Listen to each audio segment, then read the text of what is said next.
Sometimes to cool everything, an unexpected rain comes. Was the rain enough to cool you down? If not, wait for further cooling rains. Welcome once again to News Analysis. News Analysis, a weekly magazine on current affairs. To begin with, the main points in a nutshell. France election, Hollande and Sarkozy in final drive. Pakistan plane crashes near Islamabad airport. Agni V Indian Long Range Missile ICBM test launched successfully. Footballer rape trial. Chet Evans jail 5 years. Clayton McDonald cleared. Pakistani women's lives destroyed by acid attacks. Anders Breivik describes Norway island massacre. And now the news in detail. France election, Hollande and Sarkozy in final drive. Campaigning in one of the most important French elections in decades is into final day, with rival rallies planned across the country. Nicolas Sarkozy is making his final pitch for re-election as president of the southeastern city of Nice. Socialist challenger François Hollande is appearing in the northern town of Charleville-Mézières. The two differ sharply over the crisis in the Eurozone, where France plays a leading role along with Germany. Opinion polls suggest Mr. Hollande will win the 200 contest, ending 17 years of conservative presidency. Mr. Hollande and Mr. Sarkozy have been running neck-to-neck in polls for the first round on Sunday, but the same survey suggests he will have a wide lead in the second round on 6 May. Polls place the far-right candidate Marine Le Pen third, with radical leftist Jean-Luc Mélenchon close behind her, the centrist François Bayrou likely to come fifth. Yet polls also suggest nearly a quarter of voters have yet to make up their minds, and Sarkozy's supporters have been talking about a Sunday surprise.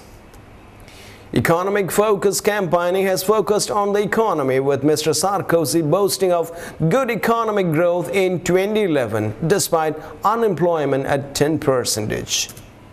Both leading candidates have promised to balance the budget, but Mr. Hollande have emphasized growth rather than austerity. Earlier in this week, Mr. Hollande said he would not endorse the European Union fiscal compact if it failed to promote growth. The agreement on ensuring budget discipline among European Union states is meant to be approved by January and has been championed by President Sarkozy.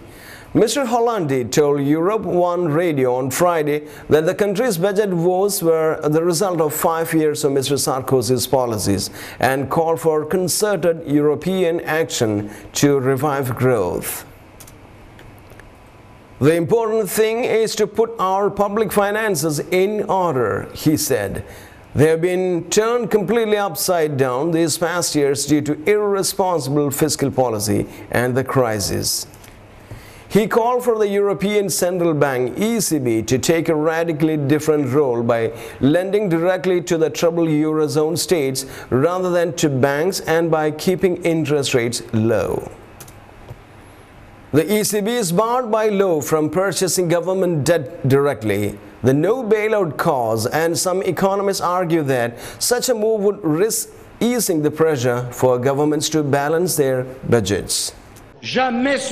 Never since the end of the Second World War have the choices that we have to make been so heavy in their consequences. I know that a lot of our compatriots who are suffering want to express their suffering, their anger, by voting for extreme parties. I understand the pain of those who have suffered through the crisis, but the extreme solutions will not calm their fears. Extreme solutions will not protect French people. It will not bring them any help. It will make them suffer more, because extreme solutions are lies, and lies are always more harmful than the truth. Pakistan plane crashes near Islamabad airport. A plane carrying up to 127 people have been crashed in a residential area near Islamabad International Airport. Aviation officials said the Bhoja Airjet flight BHO-213 was flying from Karachi to Islamabad when it crashed in a bad weather minutes from landing. Emergency teams are at the crash site, reported to be at Husainabad village. There are no reports of survivors. Rescue teams have been working in darkness to try to assess if there are any casualties on the ground. Reports suggest the plane, a Boeing 737, believed to be carrying 118 passengers and 9 crew, was making its final approach to the airport when the crash happened. Hafiz Chachar of the BBC Urdu service, who is near the site of the crash, said seeds from the plane were strewn over a wide area. Even though rescue services were at the site, some people were searching for the wreckage using light from their mobile phones, he added. Reporters say the conditions on the ground are difficult because of the heavy mud following rain. Witnesses Samab Ahmad told reporters, "I am working near a construction site not far from the landing strip, and I saw it with my own eyes. I saw the plane crash land and then suddenly catch fire. It crashed on top of some sort of building which could be residential. I can still see the fire from the distance. It's a terrible, terrible scene altogether. I heard the emergency services going to the scene too, including a helicopter." Saifur Rahman told, a police rescue team told GeoTV, fire erupted after the crash. The wreckage is on fire. The plane is completely destroyed. A police official at the crash site, Fazil Akbar, told AFP news agency the plane had been totally destroyed and it would be a miracle if there were any survivors. Relatives of those on board have gathered at Karachi and Islamabad airports awaiting news. The jet left Karachi at around 17 hours local time, that is around 12 hours Greenwich Mean Time, and had been due to arrive at 1850, that is 1350 GMT. Agni V Indian Long Range Missile ICBM test launched successfully. India's media has hailed Thursday's successful launch of a long-range intercontinental ballistic missile ICBM able to carry a nuclear warhead. The media said the launch of Agni V missile had propelled India into the elite group of nations who possess such weaponry. The missile has a long range more than 5,000 kilometers, potentially bringing targets in China within range. India said the launch was flawless and the missile had reached its target. With this, India joins an elite nuclear club of China, Russia, France, the US and UK, which already have long-range missiles, although with much greater range. Israel also is thought to possess them, missile muscle, headlined the Indian Express newspaper. India has carefully worked on the range of capability of the Agni V to ensure that it does not alarm the world, the newspaper wrote.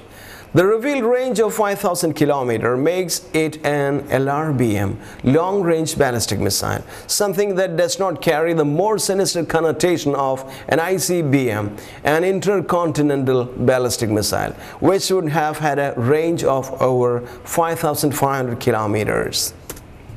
Awesome success, but other papers describe Agni V as an ICBM, with a Hindu headlining Agni V propels India into the elite ICBM club.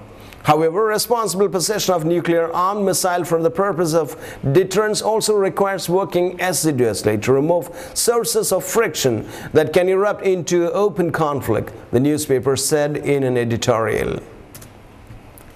It's important that India and China start talking to each other on nuclear issues.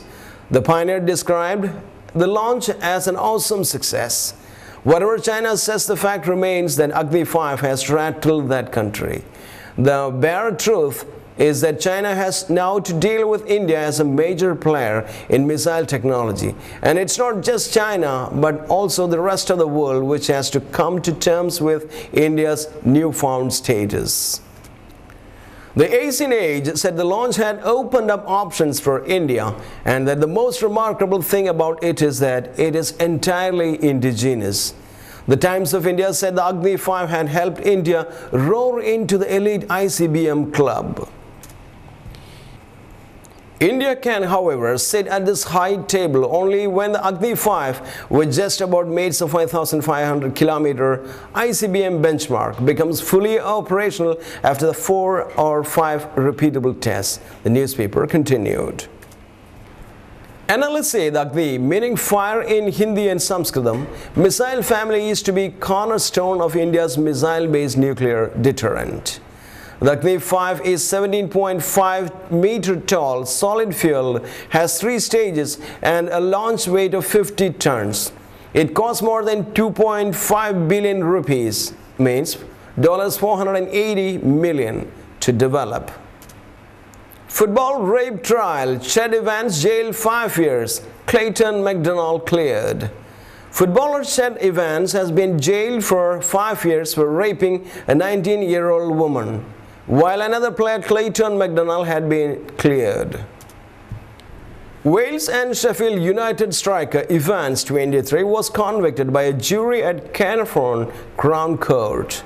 Both he and Port Vale defender Mr. McDonald, also 23, had denied rape at a Premier Inn near Ryle in Derbyshire. The man admitted having sex with the woman on 30 May 2011 but said it was consensual.